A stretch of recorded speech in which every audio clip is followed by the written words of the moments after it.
नमस्कार साथियों, पेंशन को लेकर के एक बहुत बड़ी गुड न्यूज आ चुकी है। पेंशन में बढ़ोतरी कर दी गई है। नए सिस्टम के आधार पर इसमें लिखा गया है कि यूनिवर्सल पेंशन स्कीम का ड्राफ्ट तैयार किया जा रहा है, जिसमें 1000 से लेकर के 5000 तक का पेंशन लागू किया जाएगा।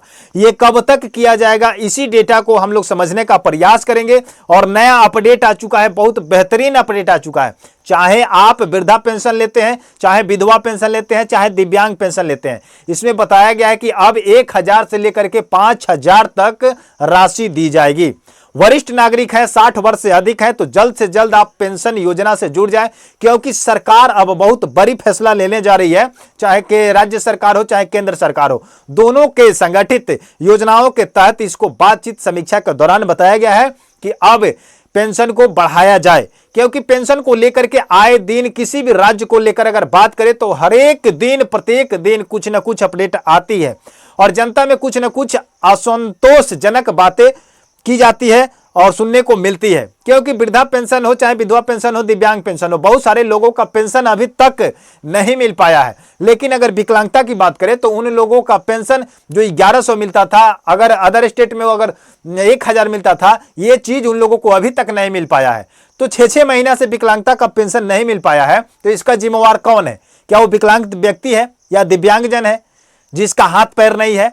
इसका कसूरवार क्या है कि आप पैसा उसका ट्रांसफर नहीं कर रहे हैं? इसका दोषी सीधे सीधे गवर्नमेंट है, सरकार है। क्योंकि उसका क्या प्रक्रिया चलती है, क्या करती है कि जिन लोगों को पैसा दे देना चाहिए उसका ही पैसा रुक जाता है और जिनका पैसा नहीं जाना चाहिए उनका पैसा चला जाता है। क्योंकि इसमें बहुत सारा धांधली हो चुका है। चाहे वृद्धा पेंशन हो, चाहे विधवा पेंशन हो, चाहे दिव्यांग पेंशन हो, इसमें बहुत सारे लोग भ्रष्टाचार काम करके, भ्रष्टाचारी के तरीके से, गलत तरीके से इसमें अपना नाम जुड़वा लिए हैं और पेंशन पा रहे हैं। तो ऐसे स्थिति में जांच करके ऐसे ऐसे व्यक्तियों को क्या करना चाहिए, इस योजना से हटा देना चाहिए। हटाने के बाद इसमें नए तरीके से वेरिफिकेशन करने के बाद जो इसका 100% लाभार्थी जो है, इसका जो पात्र है, जो इसके एलिजिबिलिटी को कंप्लीट करता है, उसी को पेंशन देना चाहिए।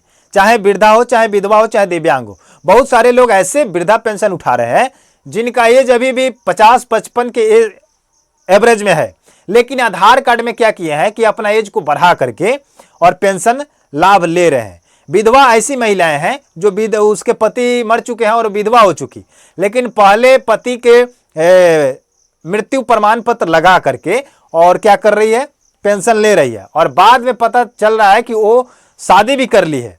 तो एक जगह पर तो यहां पर गलत पेंशन जा रहा है। दूसरा जगह यह है कि बहुत सारे लोग विकलांग नहीं है, कम है, 10% है, 15% है, 20% है, और वो भी पेंशन का लाभ ले रहे हैं। लेकिन जो 100% से ज्यादा है, कहने का मतलब है कि बहुत सारे लोगों का कमर के नीचे काम नहीं करता है, दोनों पैर खराब है, दोनों हाथ नहीं है, किसी का एक साइड से काम नहीं कर रहा है, तो ऐसे व्यक्तियों का पेंशन नहीं मिल पा रहा है और जो सही सलामत है उसको पेंशन दिया जा रहा है। तो चलिए, नए पेंशन को लेकर के जो अपडेट आ चुका है उस पर हम थोड़ा सा विचार करने का प्रयास करेंगे और आप लोग सुनने का प्रयास कीजिए। वीडियो को स्किप मत कीजिएगा, पूरा ध्यान से देखिएगा कि नए तरीके से क्या कुछ होने वाला है। वृद्धा पेंशन कह रहे कि ओल्ड एज पेंशन के तहत 60 वर्ष या उससे अधिक आयु के वरिष्ठ नागरिक को केंद्र और राज्य सरकार द्वारा वित्तीय सहायता दी जाती है। हालिया अपडेट के अनुसार केंद्र सरकार असंगठित क्षेत्र और असामान्य नागरिकों के लिए एक नई यूनिवर्सल पेंशन स्कीम का ड्राफ्ट तैयार कर रही है। वहीं उत्तर प्रदेश जैसे राज्य में आयु सत्यापन नियमों को सख्त करते हुए जनसेवा केंद्र के माध्यम से आवेदन प्रक्रिया सुचारू रूप से किया गया है। आयु प्रमाण पत्र को लेकर के उत्तर प्रदेश में बहुत ही कठोर नियम लागू कर दिया गया है। उत्तर प्रदेश की सरकार का कहना है कि हम आधार कार्ड का एज को नहीं मानेंगे। आपको एज साबित करने के लिए चाहे जन्म प्रमाण पत्र दीजिए, चाहे कोई और प्रमाण पत्र दीजिए जिससे यह साबित हो जाए कि आपका एज सही है, क्योंकि आधार कार्ड को हम नहीं मानेंगे। आधार कार्ड में बढ़ सकता है, घट सकता है, और इस चीज को हम वेरीफाइड नहीं मानेंगे। इसीलिए आधार कार्ड को हटा करके बाद बाकी आपसे कागजात मांगी जा रही है, जिससे आपको पता चले कि आपका सही उम्र क्या है। ये उत्तर प्रदेश का है, लेकिन अभी तक बिहार में ऐसा कोई नियम लागू नहीं किया गया है, बट सत्यापन वेरिफिकेशन किया जा रहा है। हो सकता है कि यहां भी लागू कर दिया जाए कुछ दिनों में और आपसे पेपर मांगा जाए, तो आपके पास अगर पेपर नहीं होगा तो बाद में पछताने के सिवा कुछ नहीं होगा। ये पेपर के बारे में हम आपको लास्ट में बताएंगे, ध्यान से सुनिएगा। इसमें लिखा गया कि राज्य पेंशन योजना, वृद्धा अवस्था पेंशन पूर्णतः राज्य सरकार पर निर्भर करती है। विभिन्न राज्यों में वरिष्ठ नागरिकों को प्रति माह 800 रुपए से लेकर के 3000 रुपए तक की पेंशन दी जाती है। कहीं पर बताया जा रहा है कि 800 दी जाती है, कहीं पर बताया जा रहा है कि 3000 रुपए प्रति महीना दी जाती है। लेकिन इसमें यह भी साबित किया जाता है कि हर एक राज्य के अपना अपना हिसाब से अपना राज्य सरकार पर निर्भर करती है कि वो कितना देगी। बट ऐसा अभी कोई स्टेट नहीं है जहां पर 3000 प्रति महीना मिलता हो, ऐसा कोई नहीं है। यहां पर लिखा गया कि नई यूनिवर्सल पेंशन स्कीम, केंद्र सरकार नौकरी पेशा स्वरोजगार और अनऑर्गेनाइज्ड सेक्टर के लोगों के लिए एक बड़ी यूनिवर्सल पेंशन योजना ला रही है, जिससे 60 वर्ष के बाद